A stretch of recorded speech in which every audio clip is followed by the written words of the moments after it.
आता भिवंडीच्या दरात मिळणार सर्व प्रकारचे दर्जेदार कपडे अगदी तुमच्या जवळ. Bhiwandi textiles, Neral. Linen, khadi, cotton, special white आणि लग्नासाठी बस्ता, शेरवानी, सूट, जोधपुरी आणि हो, ॲक्सेसरीज सुद्धा. भिवंडी टेक्सटाईल्स, तुमच्या विश्वासाचं नवं ठिकाण. भव्य शुभारंभ रविवार दिनांक 29 जून सकाळी 11 वाजता. शॉप नंबर 1-2, युवराज रेसिडेन्सी, नेरळ कळम रोड, नेरळ येथे. अधिक माहितीसाठी खाली दिलेल्या क्रमांकावर संपर्क करा.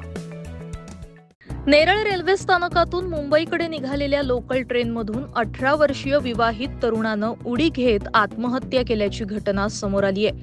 या घटनेत तरुणाचा जागीच मृत्यू झालाय. महादेव चौधरी असं मृत तरुणाचं नाव असून तो मूळचा बिहार राज्यातील दरभंगा येथील आहे. सध्या तो कल्याण शहाड येथे वास्तव्यास होता. महादेव चौधरी हा आपल्या पत्नी, लहान मुलगा, आई आणि मित्रांसोबत कर्जतला फिरण्यासाठी आला होता. त्यानंतर सर्वजण परतण्यासाठी कर्जत स्थानकातून मुंबईकडे जाणारी लोकल ट्रेन पकडली होती. प्रवासादरम्यान महादेव याचा कुटुंबियांसोबत किरकोळ वाद झाला.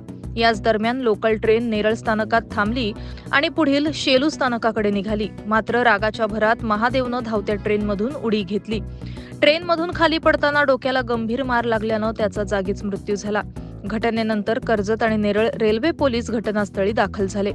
मृतदेह नेरळ प्राथमिक आरोग्य केंद्रात नेण्यात आला आणि नंतर शवविच्छेदनासाठी कल्याण येथे हलवण्यात आला.